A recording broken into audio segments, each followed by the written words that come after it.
अष्टमी बहुत सुंदर दिवस है। बहुत बहुत बधाइयां महाराज।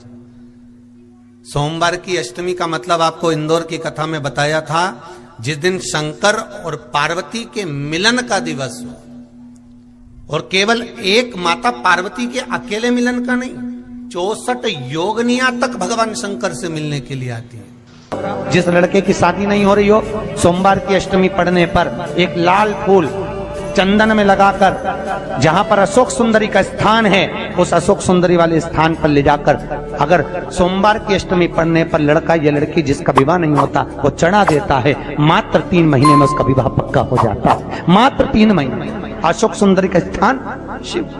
बहुत तकलीफ है और नहीं हो रहा काम, बहुत दिनों से लगे हो, नहीं हो रहा। हरा मूंग ले जाओ। मूंग के दाने तो रहते हैं घर में, केवल 31 मूंग के दाने लेकर जाइए, 31 चावल के दाने लेकर जाइए और 31 ही बेलपत्र लेकर जाइए।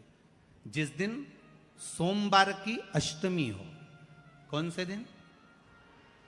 सोमवार की अष्टमी हो, उस दिन शंकर जी के मंदिर में जाओ, 3 चीज लेकर जाओ, मूंग के दाने, चावल, बेलपत्र। चावल जो 31 लेकर गए हो, अपनी कामना कर कर शंकर जी की देहली पर रख दो, चौखट पर, कहीं पर भी एकांत में उसको रख दिया जाए। मूंग के जो दाने लेकर गए हो 31, वो नंदी के पास में, जो नंदी का पांव ऊंचा रहता है उस पांव के पास रख दीजिए।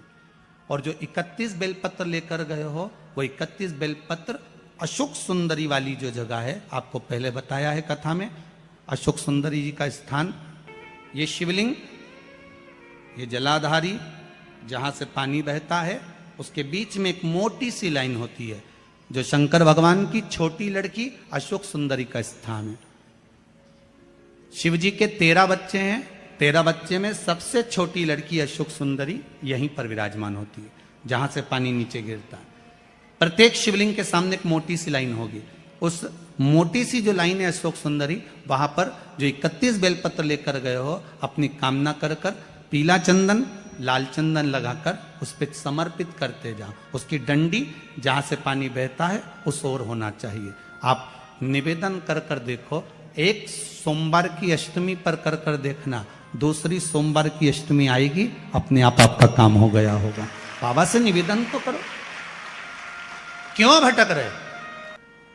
एक मात्र शिव मंदिर में झाड़ू लगा रही हैं अहिल्याबाई, साधारण सा भाव है, केवल एक झाड़ू। कई लोग कहते हैं महाराज जी, आप कहते हो मंदिर में जाकर झाड़ू लगाओ, पोछा लगाओ, तो जो हमने मंदिर में रख रखा है, स्वीपर आदि आदि जो भी सेवा करने वाला है, काम करने वाला है, वर्कर है, वो कर रहा है, तो हम क्यों करें? अरे भाई, एक बात याद रखना, आप सबसे पूछना चाहूंगा, आप लोग कहते हो कि मंदिर की सफाई जो वर्कर रखा है उसे करना चाहिए, मंदिर की सफाई जो पुजारी रखा है उसको करना चाहिए। मैं आपसे पूछना चाहता हूं कि आपके घर में जो तिजोरी है, दिवाली पे उसकी सफाई कौन करता है? नौकर करता है? अरे बोलते तो जाओ। नौकर करेगा? नहीं। वर्कर करेगा? नहीं। स्वीपर करेगा? नहीं। तिजोरी की सफाई कोई दूसरा नहीं करता, तिजोरी की सफाई हमें करना होती है। उसी तरह मंदिर की सफाई ना पुजारी करे, ना कोई वर्कर करे, जो दर्शन करने जाए वो करे, क्योंकि ये तिजोरी है हमारी, ये तिजोरी है हमारी, यहां से हमें मिलता है, ये मेरा देव अधिदेव महादेव देता है। और धतूरे का फूल,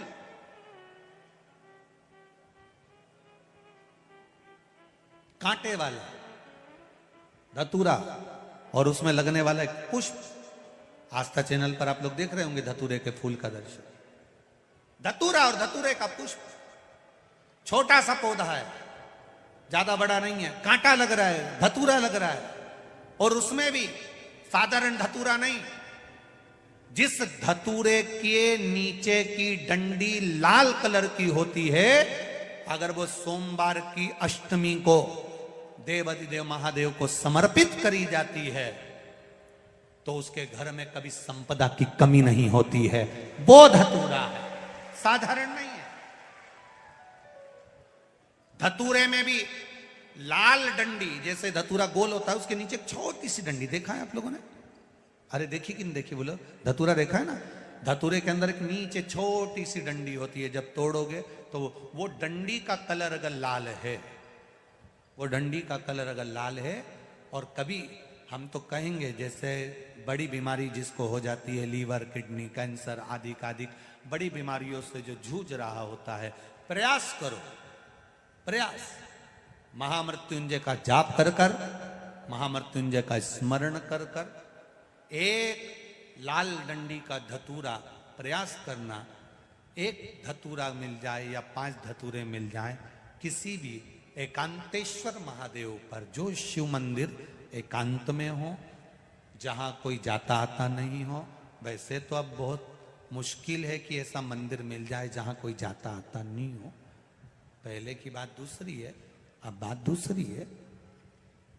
फिर भी कहीं आप रोड पे से निकल रहे हो, एकांतेश्वर महादेव अगर आपका दिख जाए, बहुत बीमारियों से ग्रसित हो, तो भी महामृत्युंजय जाप का स्मरण कर कर या किसी विद्वत ब्राह्मण जन से महामृत्युंजय मंत्र का जाप कराकर, या भगवान शिव के मंत्र का जाप स्वयं कर कर, वो भी ना बने तो पंचाक्षर मंत्र नमः शिवाय, षडाक्षर मंत्र ओम नमः शिवाय, या श्री शिवाय नमस्तुभ्यम जप कर वो लाल डंडी का धतूरा 5 एकांतेश्वर महादेव को आप समर्पित कर सकते। रोग थम जाएगा, जो दवाई खाओगे वो शरीर को लगना प्रारंभ हो जाएगी और आप स्वस्थ होना प्रारंभ हो जाएंगे।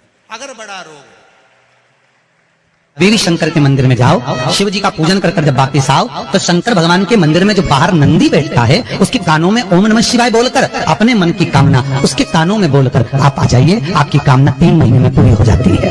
नंदी के ईश्वर भगवान का स्मरण करिए। अगर 7 बेलपत्र आप शंकर को समर्पित करते हो तो 1 बेलपत्र नंदी भगवान पर भी अवश्य समर्पित करें। नंदीश्वर भगवान शिव को समर्पित,